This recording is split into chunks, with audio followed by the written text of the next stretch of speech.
Virginia Tech this weekend in Blacksburg. Virginia Tech a 7-point favorite with a third string quarterback likely going to be behind center. Chris Graham here, Augusta Free Press. So let's talk about the so-called rivalry game, and we'll talk about that whole aspect of things here as well in this podcast. Boy, we're going to go over Pop Watson, guy that if you don't follow Virginia Tech football except for this one time a year, you certainly haven't heard the name Pop Watson. We're going to talk about UVA injuries and availability. We'll go into why this shouldn't be called a rivalry and hasn't been a rivalry for so long. And then the UVA administration being happy with the way things are, despite the fact that no one should be happy with the way things are with UVA football. Okay, let's start with the Virginia Tech quarterback situation. It's not good for the Hokies, even being a 7-point favorite going in. The folks in Vegas don't make the money that they make, not knowing these things. But you know, the football part of this for Virginia Tech is not good. Brent Pry said on Tuesday that he doesn't have the answer to who his starting quarterback will be going into Saturday night's game. Kyron Drones and Colin Schlee, his one and two quarterbacks, have both been dealing with injuries. Drone has not played since the Clemson game. Colin Schlee, the backup, got knocked out of the Duke game with a head injury. Now, Pry would not say whether Schlee was in concussion protocol, which is probably an indication that he was, right? Because if you won't say it, it's probably the case. He did say on Tuesday that he thought Schlee was a little further along, quote unquote, than Drones, which is not a good sign if a guy who got knocked out with a head injury is better off than your guy with, the lingering stuff lower body. Um, but with both those guys out, Pry had to go to the third string quarterback, Pop Watson, a freshman, who, considering that, he didn't get any reps with the first team last week, did a pretty good job. 12 of 25 passing, 146 yards. He was sacked 8 times, but he brought Tech back. They were down big in this game, and he got him back within a field goal in the fourth quarter before they lost to Duke 31-28. So, hey, did his job. Now, on Tuesday, Brent Pry did say that Watson would be getting the bulk of the first team reps at QB, in part, to help get him ready, just in case, but also Drones and Schlee were both limited from a medical clearance standpoint.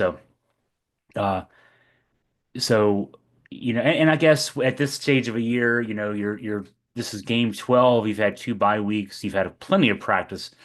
Kyron Drones and Colin Schlee have had plenty of reps with the, first and second team offenses all season long. Watson has not. They can come in theoretically if one gets cleared late in the week or even during the day on Saturday, they can come in and do what they need to do. Game plan wise, they're doing mental reps on the sidelines and that kind of thing during the week. Um, and Watson did get some second team reps last week, but getting those first team reps this week will just help things be more fluid. He looks like a guy that can to do some stuff with his feet. I mentioned he got sacked 8 times in just over a half of action. But that could be as much not reading the defense well because you're not in the games as much. And he did move the chains with his scrambling ability.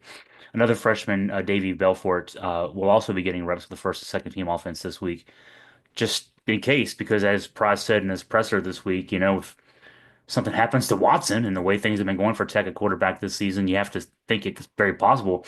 At least you have to be ready for it. Then Belfort's the first team quarterback, so you got to be ready. Uh, UVA football injury report. Let's start at running back.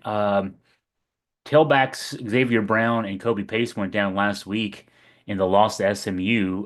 Brown's out for the season, and he might have been out for the season even if there wasn't just one game left. He broke his collarbone. That's something that's going to take a while to get back from. Kobe Pace had a knee injury that he looks like he'll be able to go this week, according to UVA coach Tony Elliott. In fact, Pace is listed as a starter on the depth chart, even though Elliott said that on Tuesday that Pace is an end of the week decision. I will assume he'll go um, in terms of availability. If not, or even if Pace goes, sophomore Noah Vaughn will be getting a lot of feature time. He looked good in relief last week, 10 carries, 44 yards, 16 yards on three pass receptions. He's a three-star recruit from Maryville, Tennessee as a sophomore. He was a four-year starter in high school. And Elliott says he has a ton of upside. The issue being his ability to be a participant in pass protection. That was an issue that kept Xavier Brown from getting more snaps, to be honest, all season long.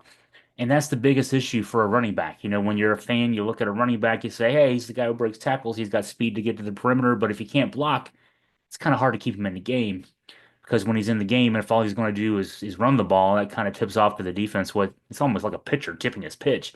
If you have a great fastball, if they know you're throwing the fastball, they'll be able to time it. Um, so that's the issue for Vaughn, but he clearly can run the ball well. He's got great speed and good maneuverability, reads the hole well. It's just a matter of being a participant in the pass game, particularly from the protection side. So that's the situation there. Now, some good news in the lineup. Trell Harris will be back, and that's huge news for this UVA offense. Harris, the transfer from Kent State, only played in 3 games this season before getting injured in the Wake Forest game. He had 13 catches on 18 targets, 201 yards in those 3 games, not even really 3 full games. And his ability to stretch the field was what gave this offense, at least in his first 3 games, those were when Anthony Colandre had his best numbers this season, as an example of just how much of an impact Trell Harris was on this offense. It'll be a great benefit for Malachi Fields. It'll take some extra pressure off him in a sense that, you know, you can scheme without Trell Harris in the lineup. You can scheme defensively in the passing game. It'll take away Malachi Fields. We'll put extra help over there. Well, now you got to spread that out a little bit more. It can maybe open things up a little bit for Chris Tyree in the slot. It can maybe open some things up also in the slot. Tight ends technically are in the slot for Tyler Neville. So this can really help the offense. I like what we might be able to see here. In just 3 games, Harris was targeted downfield 20 yards plus through the air 7 times and caught 3 of those. And those, even though he's only played 3 games, those are both second on the team still at the 11 game mark of the season. So that tells you that this guy can really stretch the field for the passing game, and that's going to be a big help out there for the UVA offense. So that it gets you a little bit ready for UVA Virginia Tech from the X's and O's standpoint. And now I'm going to get into some other parts of the football operation that, you know, got to get into it, I guess. First, as far as we're playing Virginia Tech this weekend. The Virginia side calls it rivalry week. I don't know that Virginia Tech thinks of it that way. I wrote a column on this week. The Hammer doesn't consider the Nail a rival. We as UVA fans can understand how the Nail feels. Tony Elliott was asked about this at length and talked about it at length in his presser this week. Let's just point out some numbers here. UVA has won twice since the last time the Cavaliers won down in Blacksburg in 1998. I was at that game, man. That was a end of a stretch where UVA had won 8 out of 12 in the series. Not quite the dominance we've seen since from Virginia Tech, but at that time it felt pretty dominant. 8 out of 12 against. I mean, those are two rather evenly matched programs at that time for that 12-year period. And Virginia, was able to, get on top. That 98 win, for example, was a second in a row. They had won in Charlottesville the year before, one in Blacksburg. That was the comeback win. The Ahmad Hawkins scores on a 49-yard touchdown pass, I believe it was, with 2:01 on the clock win. It was 27, was it 27-7 at halftime? I was getting in the stadium and thinking, I'm going to get in the car and go home if this one doesn't get any better. It was a warm day in Blacksburg, an unusually warm late November day. I want to say memories, it felt like it was 70 degrees down there, in late November in Bleaksburg. And yeah, thought at that time, man, this is going to continue this way. It's going to be back and forth for the next 25 years. Hadn't been the case.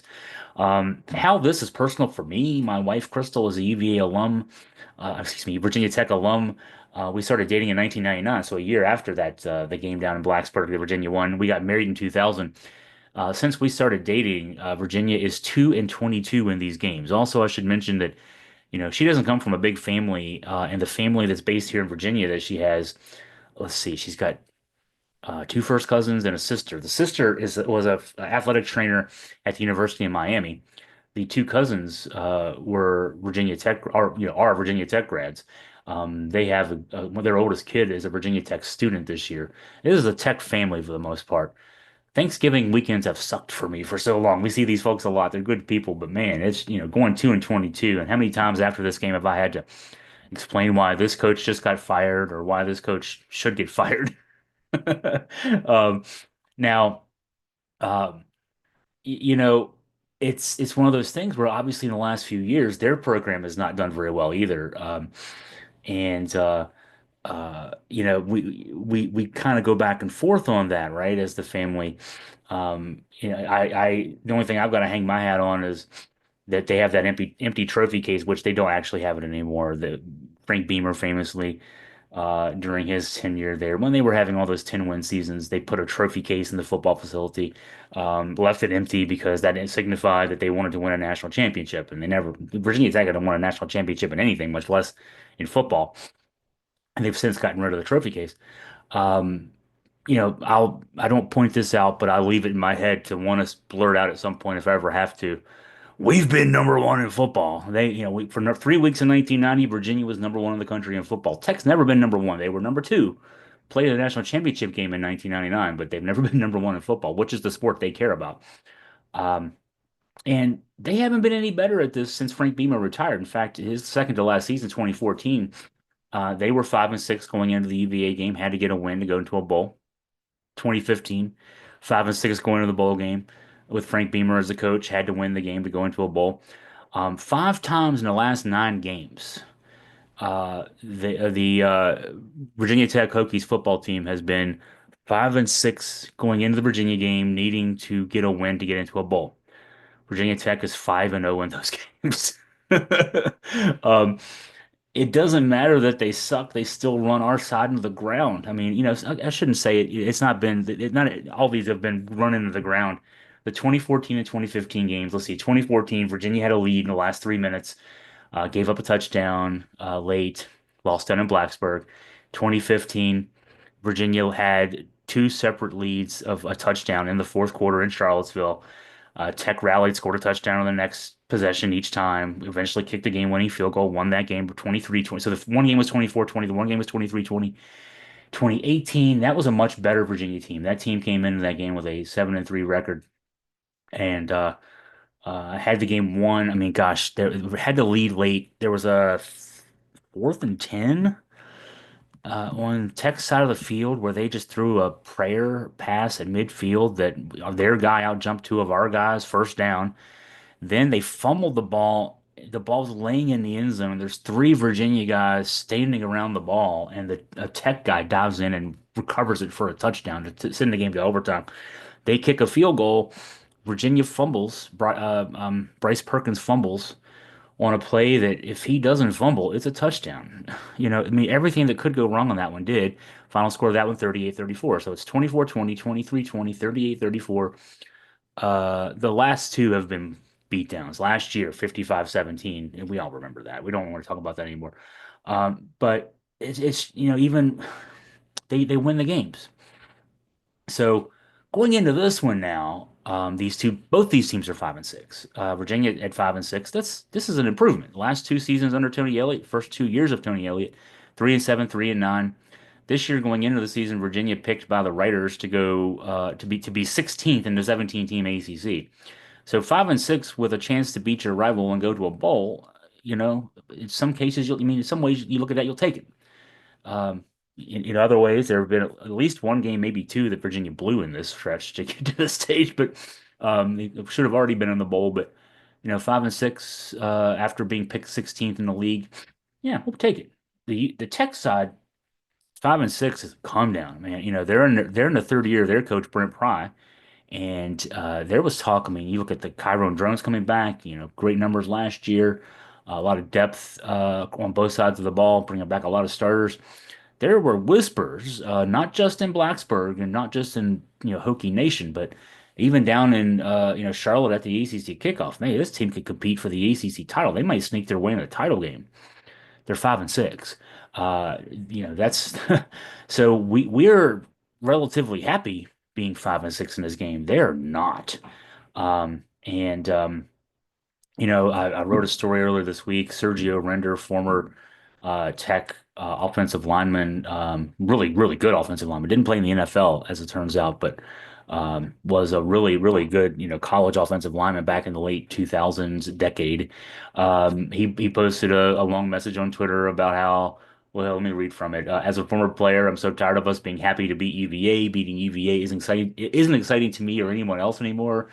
Any season that we don't make it to the ACC, he meant to say title game, is a busted season. Sick of UVA being the Super Bowl of the season. We have to beat UVA to go to a toilet bowl. What he say there basically is beating up the snot-nosed little stepbrothers doing something when the kids down the street keep penning us our asses. That's getting old just to have that be the case, right? And I can say, Sergio, I feel you in that respect. I can totally understand from that side, like how that would be an issue. Um, the problem on our side is, and I've been saying this for years, our guys expect to lose this game. And not that they go into it expecting to lose. I don't want to say that. They don't prepare to lose, but the DNA of this program, the UVA program is, man, we never win this game. The ball's going to bounce a funny way. We're going to make a stupid, some coach is going to make some stupid call. Some guy's not going to line up right. I mean, whatever the case is going to be, something stupid or bad or whatever is going to happen, and it's going to cause us to lose. And on their side, they're expecting the same thing. Either we're going to beat the crap out of them, or they're going to do something stupid, and we're going to win the game. So, um, it's unhealthy because the UVA side, I mean, Bronco Mendenhall took it from one extreme to the other back in his day, if you remember. I'm, just thinking out loud here. But his first game, he, didn't seem to not take it very seriously, got blown out, and then it got to a point where he puts a running clock in the Bryan Hall and where they practice, and the clock is counting towards the kickoff of the Tech game. And he won one of the games. He won in 2019, but the 2018 season is the one where everything was on the line. He really put everything into that game all season, all off season long, and they lost. So you can either not take it seriously enough, you can take it way too seriously. Either way you go, you're kind of screwed. Um, we'll see how things go with this weekend, obviously, but um, the other uncomfortable part of this story, I get emails all the time, and I'm glad to get them from fellow UVA suffering fans like me. Lots of alums, lots of folks who have just decided they've invested way too much emotional energy into this, like I have.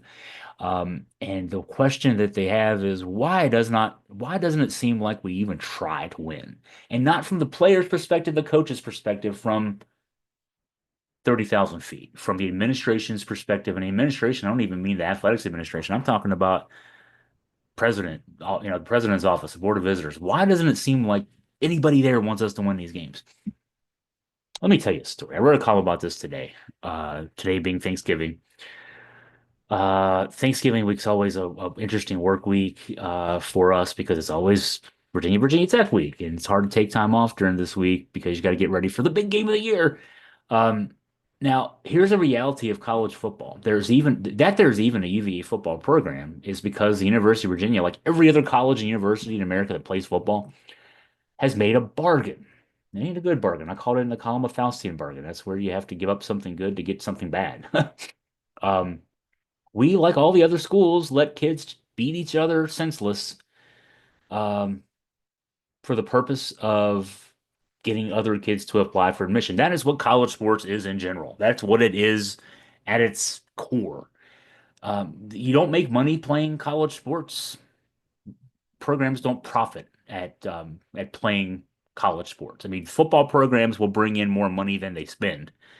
Um, at schools like UVA, they do. They don't at the JMU level and the ODU level and all the way down. The JMU I've written about this fall. The football program loses $5 to $7 to $8 million a year.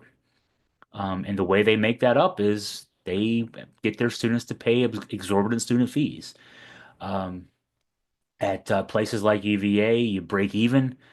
Some of the big programs in the SEC and the Big Ten and in Clemson and Florida State will actually have a little bit of money left over, a little bit of profit. I'll use the air quotes there at the end of the year, but it's not worth the money you put into it. I'll tell you that. The reason you do all this is it's a marketing thing.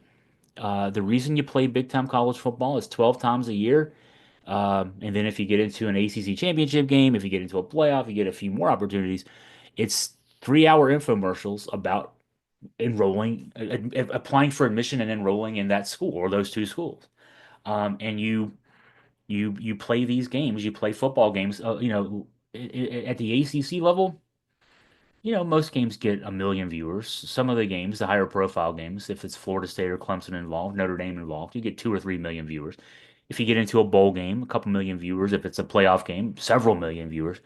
But your average run-of-the-mill Saturday in September or October, it's a million, million and a half people watching. But it's still, I mean, you put all this money out to get people to watch. You get people feeling good about the college campus at UVA, the grounds. You try to show them a good time, and then the kids want to be involved. The kids being the high school juniors and seniors, and when the sophomores and juniors are thinking about applying to school, the seniors are applying to school. You want them to apply to your school, and then obviously you translate those kids into people who pay tuition, and that's how the whole operation works. It's marketing. Football particularly, but all the college sports are marketing. It's not about winning championships. It's not about making money. It's about marketing. If you make money and win championships, that's nice. It's on top of everything else there. So I told you that story. Now to tell you another one. This is specific to the University of Virginia and the oddball approach that we have to playing football. We do it with one hand tied behind our backs. Now, I am the first guy, and lately I've noticed I don't read a lot of other UVA media's stuff, but just glancing at the headlines in my Google News, I'm starting to sense that the other folks are starting to be as critical as I have been of things. I'm starting to see people starting to be critical of Tony Elliott and Carla Williams, the AD. Really, just in the last couple of weeks, I've been leading this drumbeat for a couple of years. I'm the one who's, and even though they will tell you, that Tony Elliott needs to do this or whatever, Carla Williams needs to do that. I'm the one telling you specifically, like, I'm willing to point out that Tony Elliott's class of 2024, his prep recruiting class, is ranked 88th in the country by 247 Sports. Um, 88th in the country is not good. There are 69 Power Fours plus Notre Dame. That means there are a lot of group of fives ahead of us, and there are a few group of fours below us. But man, and there's not. It's not even talking like the group of fives who are ahead of us. It's not it's not just the Boise States and that level of group of four, the group of fives. I'm talking about like South Alabama. I mean, like the schools that shouldn't be anywhere near being ahead of us in recruiting, and they are. Um, Now, I tell you that, and then I tell you that Tony Elliott hasn't done a good job at all, really, on the transfer portal. Now, what if I told you that the issue isn't entirely on Elliott? In fact, it's not a lot at all on Elliott and his staff. And that the big issue is they're not getting any help from folks in admissions. Some of you out there will be, oh, yeah, that's exactly what I've been trying to say. I've been posting that on social media, I've been posting it on message boards. Let me give you some specifics to give you some ammunition here. I got word from a contact this week that the staff has been working the transfer portal pretty actively because FCS football has ended. Now the regular season has ended. They're in their playoffs, so all the guys when the FCS season ends, they're open to, especially the guys who can be grad seniors. They can enter the portal, and I've got the number as of when I wrote the story this morning on 3.com's online tracker has 181 guys in the portal as of right now. 181 guys looking for new places to go. Uh, so I tell you that to tell you that from what I was told earlier this week, the UVA staff had already made contact with around a dozen guys who had expressed interest in UVA. None got through admissions. 0 for 12, 0 for 12-ish. Well, let's say was the word on their status. 0 for 12-ish. Now, these would be guys who'd be grad seniors. So these are the guys who are supposed to be the guys who can get in. You put this up against what some of our peer institutions are doing now. Northwestern, for example, another academically focused power conference school, Power Four school. According to one report, they, quote, streamlined the admissions process to enable prospective transfers to get admitted by the start of the winter quarter, which is January 6th. Duke's already done this. The reason Duke's been competitive the last 3 years is because Duke's playing football. They want to play football. And I'm sure that Tony Elliott wishes he had known that um, when he made his decision 3 years ago.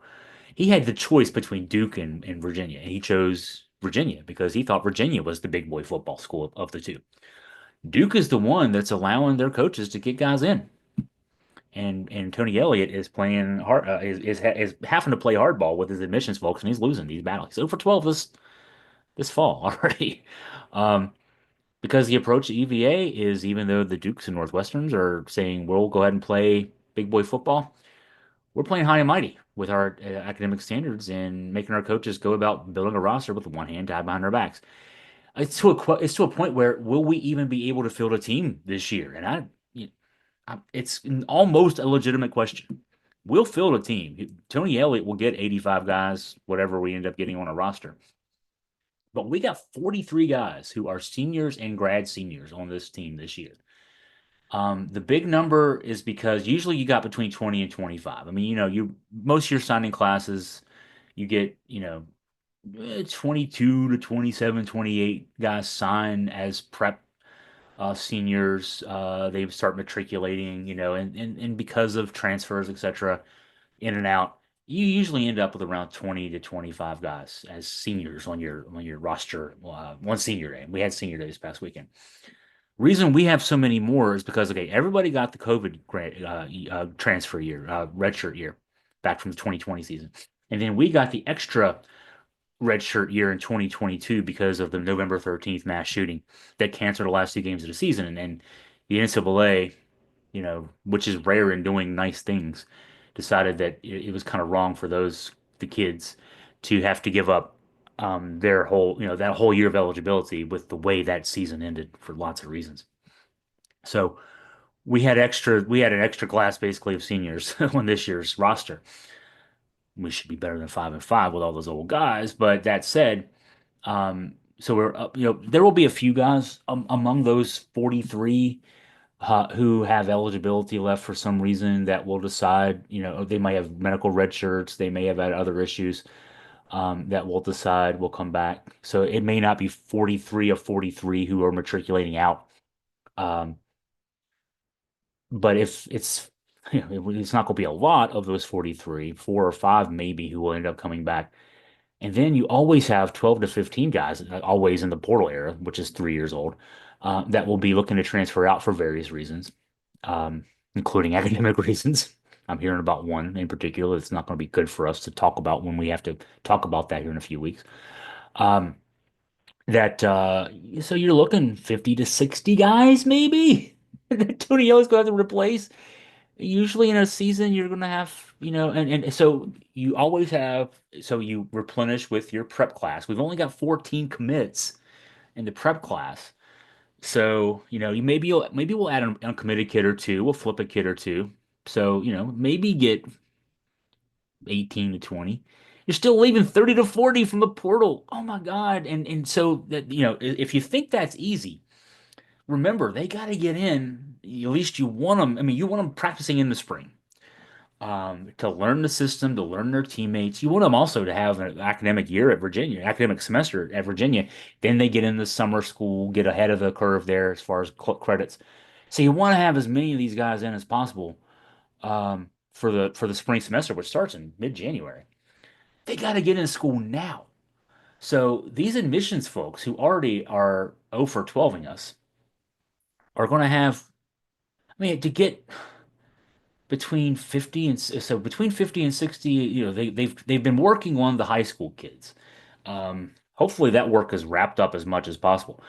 We still got to get the other 30 to 40 from the portal in, and they got to review these applications and do all the work I mean, for the undergrad kids, making sure classes transfer over to the UVA degree. You got to make if it's a grad kid, you got to make you got to all the I's got to be dotted and T's crossed on their transcripts and getting them over. I mean, this is a lot of work on a small staff that is going to have to work overtime and beyond between now and final exams to get this stuff all figured out. Um, A lot of questions about this, as it turns out, at Elliott's weekly presser, and he talked about it a lot. He said the folks in the scouting department are nonstop. I mean, so on the football side, like this isn't just we got to get all the kids in. You got to figure out, who fits the program. You got to then reach out and see who's interested. So the folks in the scouting department, this I'm quoting now, are nonstop because the FCS season's over. So a lot of grand transfers and those individuals are getting the portal. That's the first thing Elliot said. We're already preparing to be evaluating a lot of film of the guys currently in. Now, keep in mind, they've been having to do this while also getting ready for the last couple of games of the season. Now, obviously, we're having conversations with the guys that have entered the portal and are approved to talk to. They got to be in the portal before you can talk to them. So to say that, I mean, if my person that told me this was right, and we're already 0 for 12, there's 181 guys in the portal. We've been our coaching staff, give them credit. They've been pretty active to go 0 for 12 out of 181 guys. Um, so the difference that makes it tougher this year, now this is some inside baseball, but this is important to know. The recruiting period is considered a dead period all the way up until the portal opens, which formally for the FBS guys and for the FCS guys who are undergrads would be December 9th. So not this coming Monday, but the following Monday. And then it's still a quiet period. So it's a dead period. You can't talk to anybody who's not in the portal. And then it's a quiet period, which means you can't meet them in person. So let's just assume, let's be positive here. And UVA shocks the world that cares and wins the Tech game on Saturday night, gets a bowl bid on Sunday. There'll be, obviously there'll be a little bit of quiet time from the football this season perspective because the kids then have to go to final exams. Final exams at UVA start, I believe it's December 7th, so it's not this Saturday, but next Saturday. They're through December 17th, I think it is. And then, so if your game is if we win the game, if we get a bowl game, it's going to be either the early period of the week before Christmas or the early period of the week after Christmas. Um, Probably the week after Christmas, like the day after or 2 days or 3 days after Christmas. So you reassemble, the guys are conditioning while they're taking exams, and then you get the football part back together for a little bit of, um, reacclimation, and then you do game plan and installation week, just like you would do a normal week. Um, During that period of time, Elliott and the staff are going to be out there. They can't be driving. They can't be driving and flying. They'll just be working their phones nonstop. They'll be um, Woj, Woj or Schefter, right? Working the phones and the texting and not ever sleeping. Um, but they'll be scrambling to get guys there, and you can't. Again, you have to convince them to even think about you without being able to talk to them face to face. There's a 14-day period, and everybody's doing this, and everybody 130 plus FBS schools are going to be looking for the top guys. So goodness gracious, I mean, so when you're recruiting the preps, you're starting to make contacts with like high school freshmen and sophomores, right? You're working it for 3 years. You're doing all this is speed dating on steroids. You got 2 weeks to and we got to get like everybody else has got to get 15 or 20 or maybe 25 guys. We got to get 30 or 40 guys. This is crazy. And then you got to get them in school. So, um, how can UVA be competitive? I wrote about this 2 weeks ago after the Pitt win. Tony Elliott was invited on the set of the ACC huddle, the post game huddle after the win. He's there. Hey, congratulations, coach, you won the game. And Mark Richt is one of that panel, and Mark Richt interviewed for the UVA job back in 2015. Mark Richt, thus, because he interviewed for the job, he would have done things like ask questions, "Where's your approach to recruiting?" He took himself out of running when he found out just how hard it would be to recruit. And he took the job at Miami and won some games there before quitting a couple years later.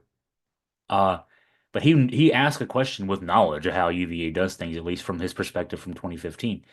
And the answer was not good at that time. I mean, from our perspective of wanting to be competitive, Elliott talked about how it's really hard to recruit underclassmen because of they have to have 60 credit hours at UVA to get a UVA degree. So you can't really recruit juniors because you'd be asking them to get 60 hours to get a degree. They probably already have between, somewhere around 90 hours at their current school. and then they have to get 60 more to graduate from UVA. They got to go. They basically are throwing away a year of their college wherever they were to come to UVA, and then they gotta. It's just tough. Um, so you're limited to really going for freshmen, guys who finished their freshman year, or graduate student. Guys who are going to be graduate students, guys who will be graduating from their current school, and then they already have graduated from their current school and have the ability to come in. So he expounded on that this week. It's just, yeah, you can't really go for juniors. When you're looking for the undergrad guys, even the guys that you can look for, you got to make sure that their credits transfer from the school they're at, or you're asking them to get more than 60 hours in 2 years. That's going to be tough too. So we're kind of stuck looking at grad guys, and it's hard to get those guys in the spring because kind of like Chris Tyree as an example. Got a commitment from Chris Tyree, but he couldn't come until after he graduated from Notre Dame in May. So he didn't get to practice with Virginia in spring. And then it was a crash course, and it's just not worked out. So I tell you all that now to tell you, so I've told you a couple different stories now to tell you what I really was trying to get to. If what I've been told is true, Elliott and his staff have gone over 12 already with admissions just in the last couple weeks. Um, and I gotta say, he and his staff are 3 years in now. They know what will pass muster with admissions. So they're not presenting desperate cases to admissions to say, can you get this guy in? They're presenting cases to the admissions folks with a working knowledge of what they think will get in, and they're still over. Um, if that's the case, what are we even doing here? What are we doing? Why are we still playing football at UVA? If we're not trying. And I got to tell you that the answer isn't what you want to hear. UVA football subsidizes the non-revenue sports.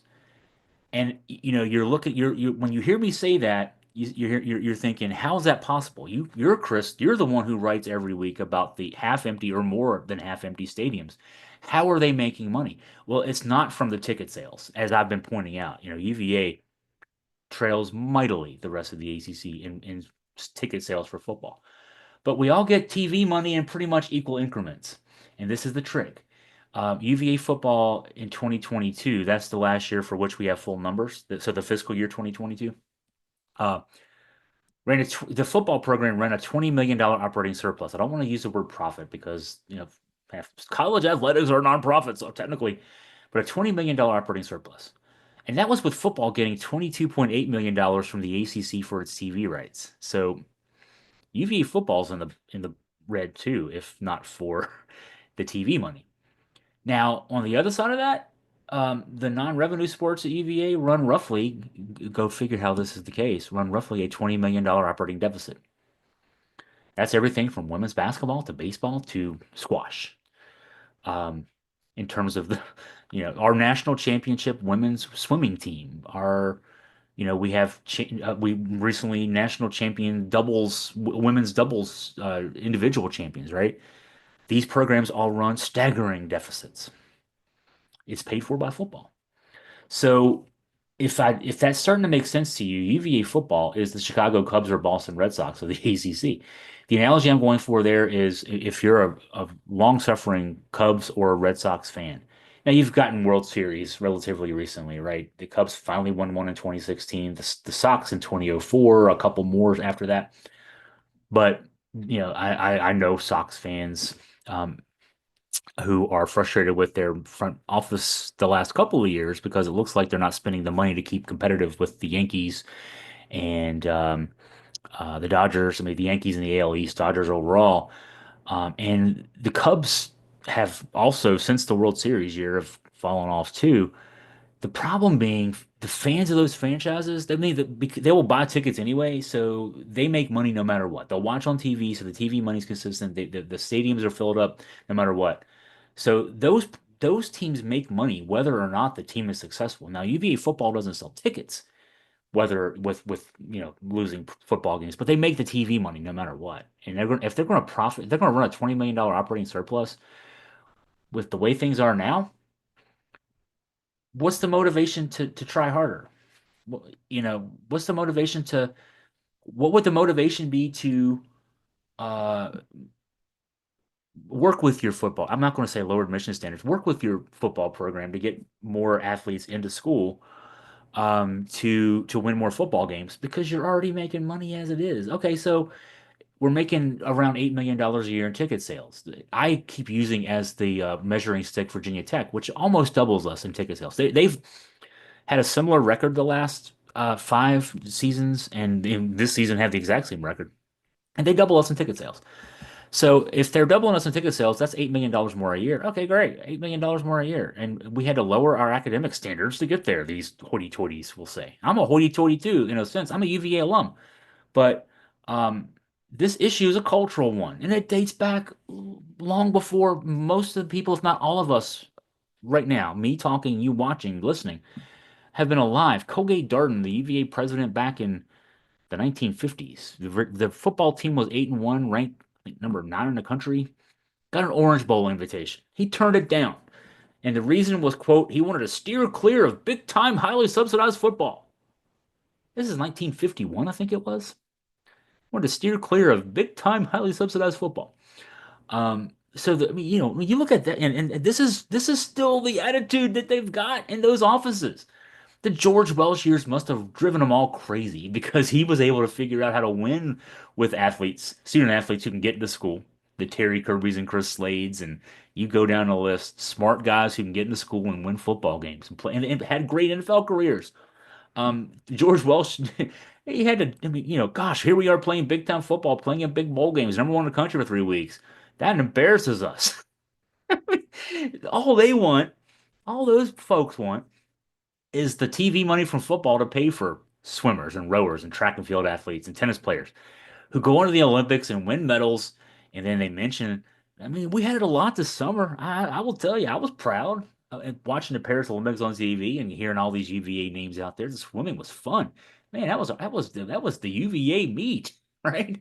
Um, but that's what the Blue Bloods want sitting in the big offices there. They don't want to be too good at football. Football's a lowbrow sport. Might as well be pro wrestling. That's jocular. That's what John Castine said. There's a John Castine story that relates here. John Castine is the one who said that the UVA football rivalry with Virginia Tech was jocular. Um, when Patrick and I were working on the book that we did, the Mad About You book on the history of University Hall. Dan Bonner told us a story about because Dan Bonner, it was hard to remember this. He was a UVA women's basketball coach back in the 70s. He was the first coach for like 2 years. He quit when he sat down and talked with John Castine. John Castine wasn't even the president then. He was like, he was a higher up, like a dean of students or something like that. And he wanted, so at the time when Dan was, first couple years coaching, ODU women's basketball was the measuring stick, and they had started giving out scholarships to lure players in, and they were getting some good players, Nancy Lieberman, etc. And Dan's like, "Hey, come on, can we get some scholarships?" And Castine said, "No, women's basketball don't want scholarships for that. I would prefer to give out the scholarships for the women athletes. I want a tennis player in the finals of Wimbledon. I want them talking on the broadcast about how she went to UVA." Now, I mean, we've got Emma Navarro and Danielle Collins.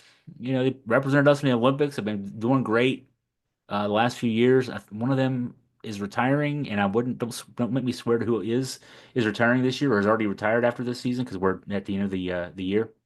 The ATP is already finished up. And I wrote a story about it. I just don't remember. I didn't prepare that part of my thinking for this podcast. But the point being, we've had some great women's tennis players in the past who've done well at the pro ranks, representing us in the Olympics again. But this is the attitude that it permeates the upper echelons of UVA administration. They don't want to win in football. That's the bottom line. They don't want to win football. They just want, but they have to play football. We can't not play football. We can't go to D3, can't go to the Ivy League. Got to stay in the ACC. We got to keep throwing those teams out there to get their heads kicked in so that we can have a top 10 team in men's and women's squash. Don't that beat all? All right, you're ready for Virginia Tech. I've already got you in a drinking mood. So if you got any questions for me, anything else, please feel free to drop me a line at chris@augustafreepress.com.